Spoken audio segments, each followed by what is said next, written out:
નમસ્કાર મિત્રો, ગઈકાલે ચર્ચા કર્યા પછી એક નવો મુદ્દો સામે આવે છે કે વિદ્યાર્થીનો પ્રશ્ન એવો હતો કે આપણે સુવાહક પદાર્થ લીધો, એની અંદર એક બખોલ રાખી, સુવાહક પદાર્થને બાહ્ય વિદ્યુત ક્ષેત્રમાં મૂકેલો છે, બખોલનો વીજભાર નથી લીધો, એટલે અંદરનું વિદ્યુત ક્ષેત્ર શૂન્ય રહેશે અને વિદ્યુત સ્થિતિમાનનો તફાવત એ અચળ રહેશે। હવે એ વિદ્યાર્થીનો પ્રશ્ન એ છે કે જો આ બખોલની અંદર વીજભાર હોય તો શું? તો મિત્રો ધ્યાનથી બરોબર સમજી લો। માની લો કે આર્યો એક સુવાહક પદાર્થ છે, એની અંદર માની લો કે બખોલ રાખેલી। પ્રશ્ન એ છે આ બખોલની અંદર વીજભાર છે, મિત્રો ખાસ ધ્યાન રાખજો, આ બખોલની અંદર વીજભાર છે। મિત્રો આ આખો સુવાહક પદાર્થ છે, સમજો બરોબર। એટલે શું થશે, જેવો તમે બખોલનો ધન વીજભાર મૂકશો એટલે આ ભાગની અંદર જે ઇલેક્ટ્રોન્સ હશે એ ઇલેક્ટ્રોન્સ ઉપર વિદ્યુતીય બળ લાગશે અને વિદ્યુતીય બળ લાગવાના કારણે આ બધા ઇલેક્ટ્રોન જે છે આ બખોલની ધાર ઉપર આ રીતના એકઠા થઈ જશે। ચલો ઓકે। હવે આ ઇલેક્ટ્રોન જેવા આ બધા ભાગની અંદરથી આ બાજુ આવ્યા તો એનો અર્થ એ થયો કે આ સુવાહક પદાર્થની જે સપાટી છે એ સપાટી પર બધો ધન વિદ્યુત ભાર એટલો ને એટલો ખુલ્લો પડવાનો, ચાર્જ ઇન્ડ્યુસ થયો કહેવાય।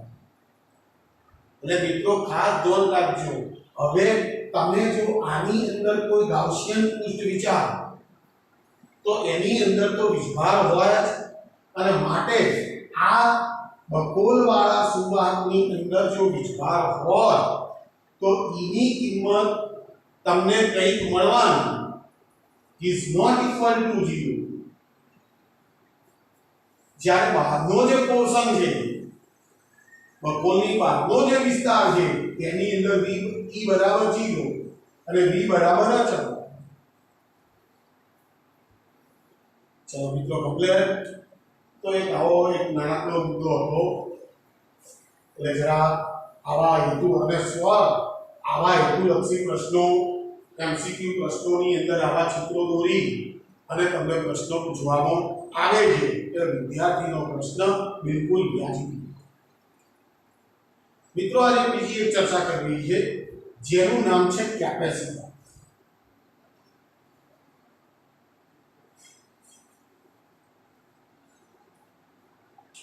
મિત્રો કેપેસિટર શબ્દ કેપેસિટી પરથી, કેપેસિટી એના ઉપરથી શબ્દ આવ્યો કેપેસિટર, પણ શું છે તો મિત્રો ધ્યાનથી બરોબર સમજી લો। બે અલગ કરેલા સુવાહકોથી બનતું તંત્ર એનું નામ છે કેપેસિટર। બે સુવાહકો પણ અલગ કરેલા હોય અને એનાથી જે તંત્ર તૈયાર થાય એ તંત્રનું નામ છે કેપેસિટર। મિત્રો ખાસ ધ્યાન, માની લઈએ કે આપણી પાસે એક સુવાહક પદાર્થ છે, હું રેન્ડમ આકારનો એક સુવાહક પદાર્થ અને એની નજીકની અંદર માની લો કે બીજો સુવાહક પદાર્થ છે।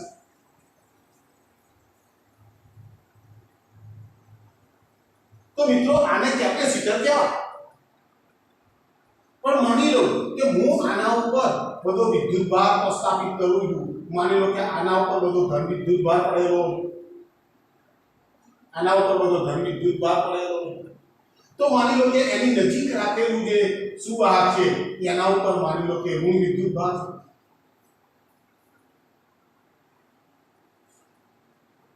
તો સુવાહકોથી બનતી આ જે રચના છે મિત્રો, અલગ કરેલા જે સુવાહકો છે એ રચનાનું નામ છે કેપેસિટર. તો મિત્રો કેપેસિટરનું કામ શું છે? તો કેપેસિટર જે છે એ કેપેસિટર પોતાના અંદર વિદ્યુત ભારનો સંગ્રહ કરતી એક વિદ્યુત રચના. આ એક વિદ્યુત એવી રચના છે કે જેની અંદરના વિદ્યુત ક્ષેત્રમાં ઊર્જા સંગ્રહિત કરી શકે. મિત્રો મારી પાસે એક સુવાહક પદાર્થ છે જેના ઉપરનો માની લો કે પ્લસ q વીજભાર છે, આના ઉપર માની લો કે માઈનસ q વીજભાર છે. આ સુવાહકનું વિદ્યુત સ્થિતિમાન માની લો કે v1 છે, આનું વિદ્યુત સ્થિતિમાન માની લો કે v2 છે. તો બંને વચ્ચે વિદ્યુત સ્થિતિમાનનો તફાવત v v1 v2 થશે.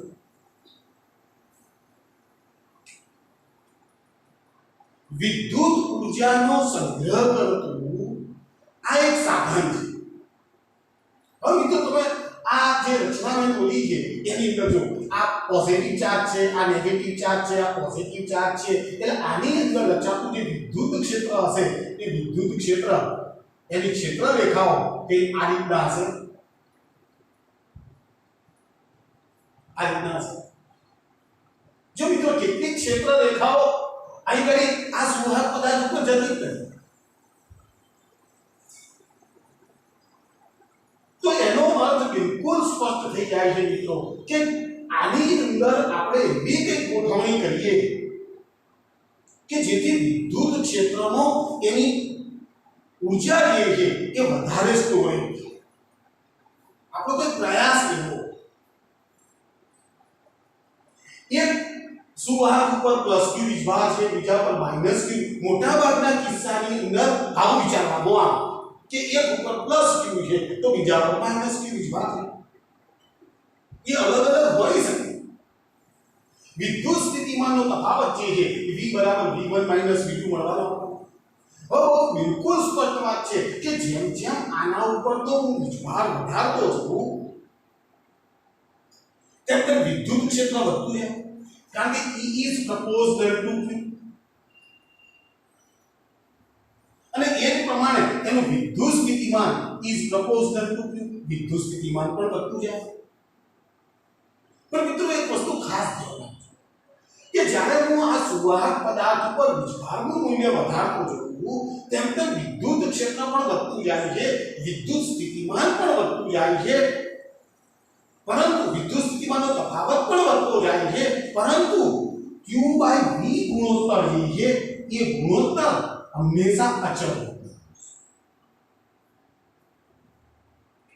મિત્રો ખાસ ધ્યાન રાખજો, હું વિદ્યુત ભાર વધારે તો જોઉં છું, વિદ્યુત ક્ષેત્ર વધવાનું છે, વિદ્યુત સ્થિતિમાનનો તફાવત વધવાનો છે, પરંતુ એનો q/v ગુણોત્તર જે છે એ કાયમ માટે દરેક પરિસ્થિતિમાં અચળ જણાય.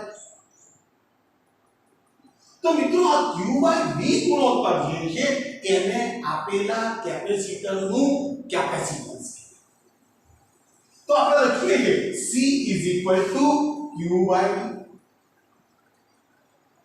તો મિત્રો એક જ વસ્તુ છે, કેપેસિટન્સનું જે સૂત્ર છે એ સૂત્ર આપણે યાદ રાખીએ. આ સૂત્ર C q/v સમીકરણ છે, પણ એનો અર્થ એવો નથી કે કેપેસિટરનું કેપેસિટન્સ q અને v પર આધારિત છે. એનો અર્થ એવો નથી કે q અને v ના મૂલ્યોથી સ્વતંત્ર. તો કેપેસિટન્સનો આધાર કઈ બાબતો પર છે? તો મિત્રો ધ્યાનથી નંબર 1 આ સુવાહક પદાર્થનું પરિમાણ, એનો આકાર, એમના વચ્ચેનું અંતર, એનાથી એનું કેપેસિટન્સ જે છે એ બદલાતું. હવે C q/v સમીકરણ આપણી પાસે મળી ગયું છે. q Q ને આપણે ઓળખીએ છીએ, PD ને આપણે ઓળખીએ છીએ, તો મિત્રો પહેલું કામ એ કરી નાખીએ, આપણે એનો એકમ મેળવી નાખીએ અને એનું પારિમાણિક સૂત્ર પણ મેળવી નાખીએ. તો C is equal to Q by V. તો Q નો એકમ છે કુલમ, V નો વિદ્યુત સ્થિતિમાનનો તફાવતનો એકમ છે વોલ્ટ. તો કુલમ પર મિત્રો કુલમ પર volt is equal to farad.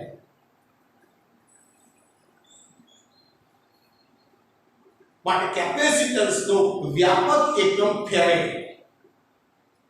મિત્રો મારે પારિમાણિક સૂત્ર મેળવવું છે તો કુલમને એમના એમ રાખવું છું, જૂલ પર કુલમ થશે. વિદ્યુત સ્થિતિમાનના તફાવતનો એકમ જૂલ પર કુલમ, કુલમ ઉપર જશે કુલમનો સ્ક્વેર પ્રતિ જૂલ. Q બરાબર આવી થાય is equal to એમ્પિયર નો સ્ક્વેર સેકન્ડ નો સ્ક્વેર ભાગ્યા આનું જૂલ. પારિમાણિક સૂત્ર મેળવવું તો is equal to A2 RT2 ભાગ્યા M1 L2 T-2. તો એમને ઉપર લઈ જઉં છું is equal to M-1 TL-2 T4 અને A2. મિત્રો કેપેસિટર એક એવી વિદ્યુત રચના છે કે જે વિદ્યુત રચનાથી આપણે વિદ્યુત ભારનો સંગ્રહ કરી શકીએ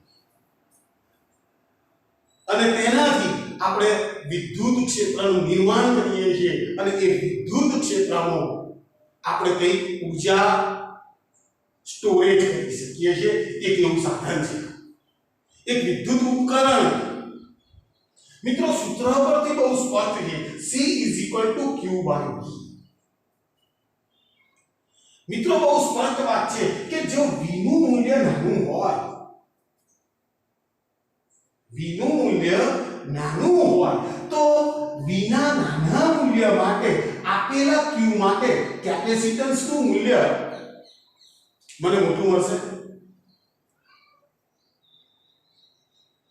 નાના V માટે આપેલા Q માટે મને કેપેસિટન્સ નું મૂલ્ય ઘણું બધું મોટું મળશે. પણ મિત્રો ધ્યાનથી બરોબર સાંભળજો, જેમ જેમ હું Q ની કિંમત વધારતો જાઉં છું તેમ તેમ વિદ્યુત સ્થિતિમાનનો તફાવત વધતો જાય છે, પરિણામે વિદ્યુત ક્ષેત્ર પણ પ્રબળ બનતું જાય છે. મિત્રો જે આ વાહક પદાર્થો લીધેલા છે એ વાહક પદાર્થોની આજુબાજુ તો અવાજ જે પોતે અવાહક.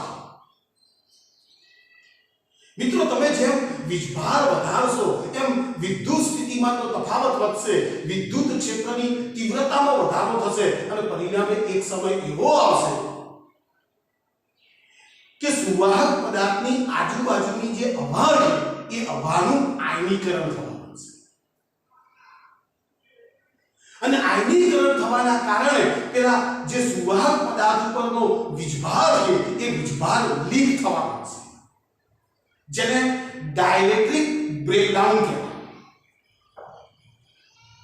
મિત્રો ખાસ ધ્યાન રાખજો, આનો અર્થ એ થાય તમે આપેલા સુવાહક પદાર્થ ઉપર અમુક મર્યાદાની બહાર વિદ્યુત ભાર મૂકી શકતા નથી, નહીં તો આ પ્રોબ્લેમ થાય.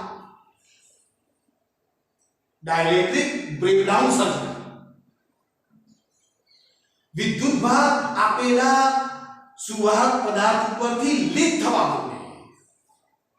તમે ગમે તેટલો નવો વીજભાર એના ઉપર મૂકશો પણ હવાનું આયનીકરણ થઈ ગયું છે, કારણ કે હવા હવે વાહક થઈ ગઈ છે. જે અવાહકતાનો એનો ગુણધર્મ હતો એ ગુણધર્મ તૂટી ગયો છે. એટલે નવા વિદ્યુત ભારને સુવાહક પદાર્થ ઉપર રહેવા જ નહીં દે, એની અંદરથી એ વિદ્યુત ભારને એ હવાની અંદરથી છૂટા પડેલા જે આયનો હશે એ આયનો એનું તટસ્થીકરણ કરી નાખશે. તો મિત્રો બરાબર ધ્યાનથી સમજજો, જો હું માત્ર હવાની વાત કરું તો આના ઉપરનું વિદ્યુત ક્ષેત્ર જે છે એ વિદ્યુત ક્ષેત્ર લગભગ 3 × 10⁶ વોલ્ટ પ્રતિ મીટર જેટલું થાય. ત્યારે બ્રેકડાઉન રચાય, ડાઇલેક્ટ્રિક બ્રેકડાઉન ત્યારે રચાય. આનો અર્થ શું થયો કે આનાથી વધારે જો વિદ્યુત ક્ષેત્ર હોય તો પ્રોબ્લેમ જ છે. માટે આ વેલ્યુ જે છે એને ડાઇલેક્ટ્રિક સ્ટ્રેન્થ કહેવાય.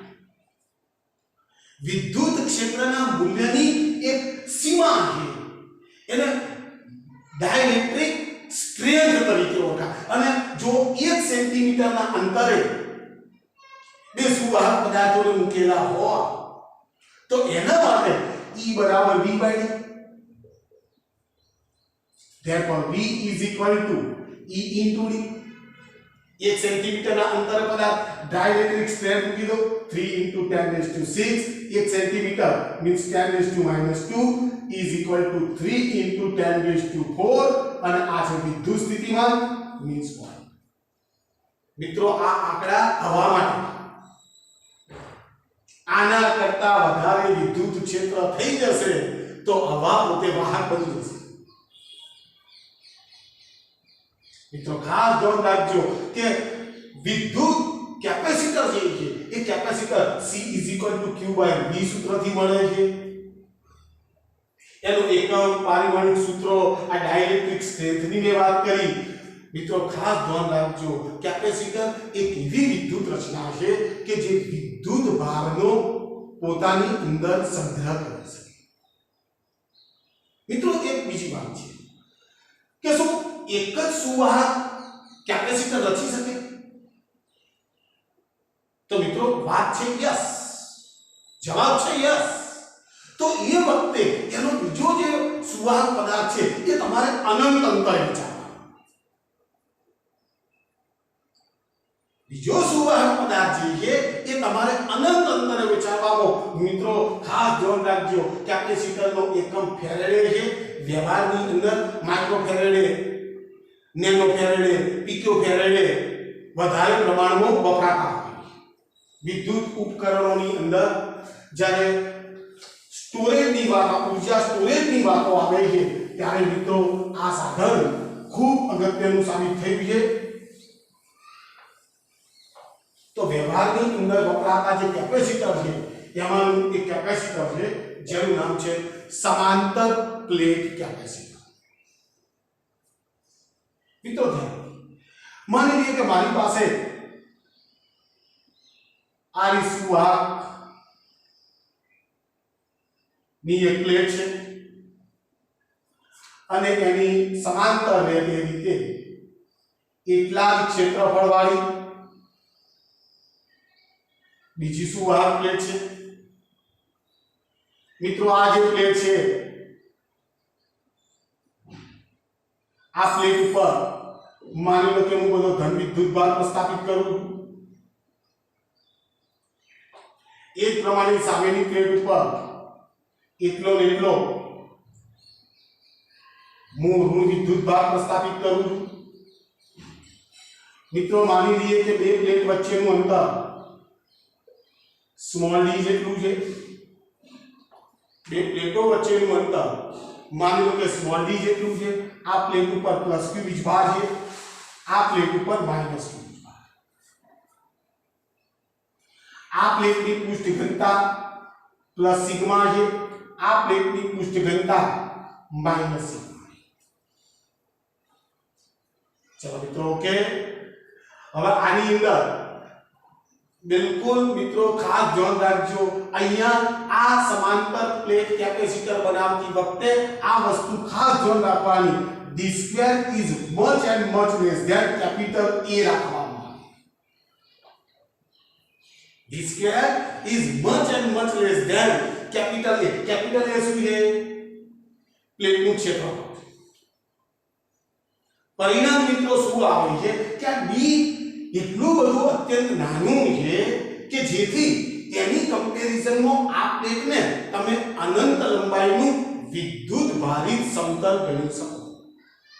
આ ખૂબ અગત્યનું છે.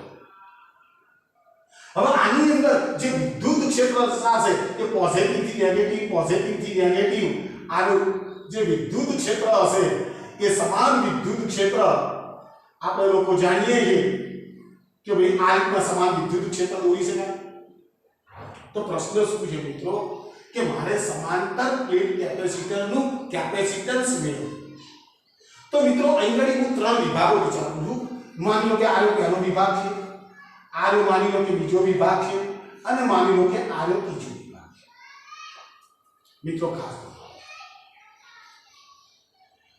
હા મિત્રો આ અનંત લંબાઈનું મેં સમતલ વિદ્યુતભારિત સમતલ વિચાર્યું છે એટલે એનું વિદ્યુત ક્ષેત્ર તો અંતર ઉપર આધારિત છે, sigma by twice epsilon naught છે.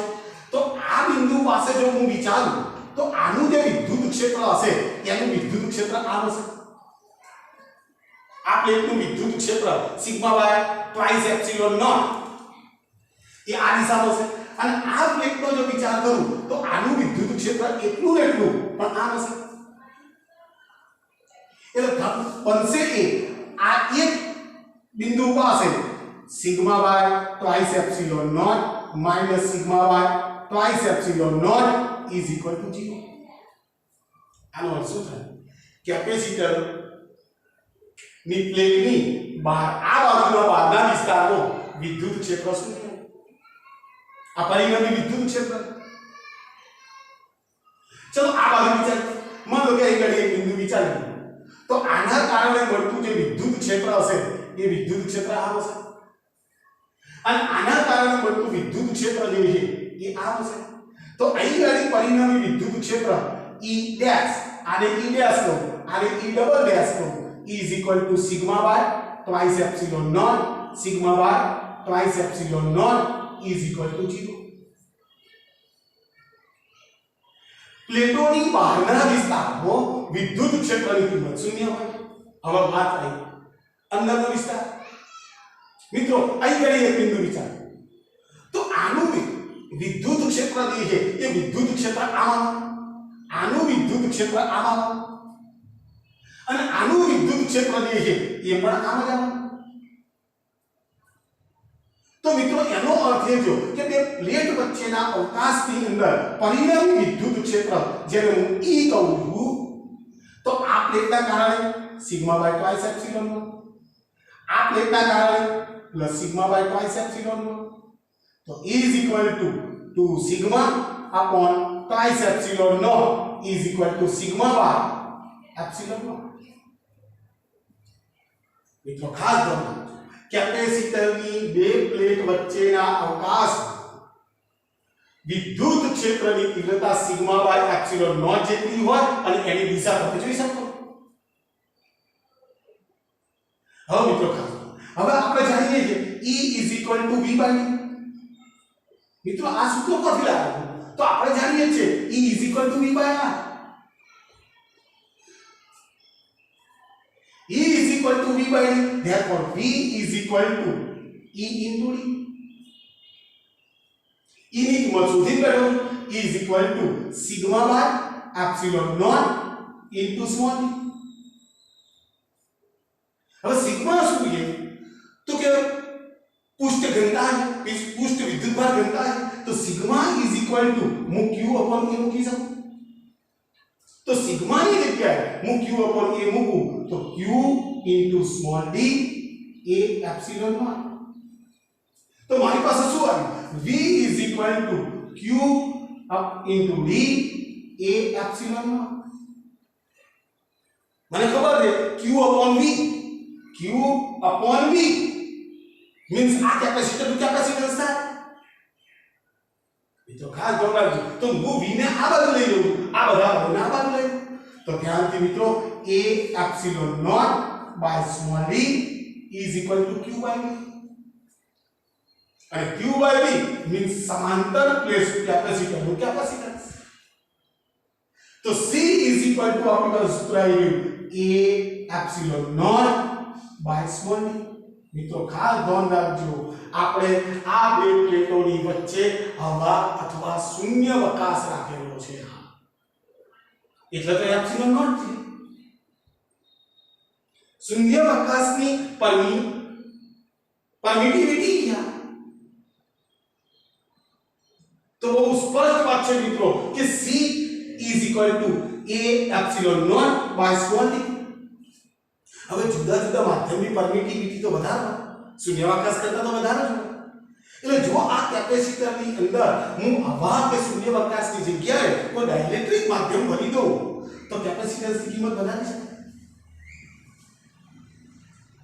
જો ક્ષેત્રફળની કિંમતમાં વધારો કરું તો પણ કેપેસિટન્સ વધારી શકાય. જો બે પ્લેટ વચ્ચેનું અંતર નાનું કરું તો પણ કેપેસિટન્સ વધારી શકાય. સારો રસ્તો કયો લાગે? વ્યવહારિક રસ્તો કયો લાગે? બે. નંબર 1 આની વચ્ચેનું માધ્યમ બધું એટલે આ બધું તો કેપેસિટન્સ વધારી શકાય. નંબર 2 બે પ્લેટ વચ્ચેનું અંતર બિલકુલ નાનું કરવામાં તો પણ જો કેપેસિટન્સની કિંમત વધશે. તો મિત્રો એ ખૂબ અગત્યનો ક્વેશ્ચન છે, આપણે તૈયાર કરવાનો છે. એટલે જે મુદ્દાઓ છે એ મુદ્દાઓને તમે વ્યવસ્થિત સમજી અને નોટમાં નોંધ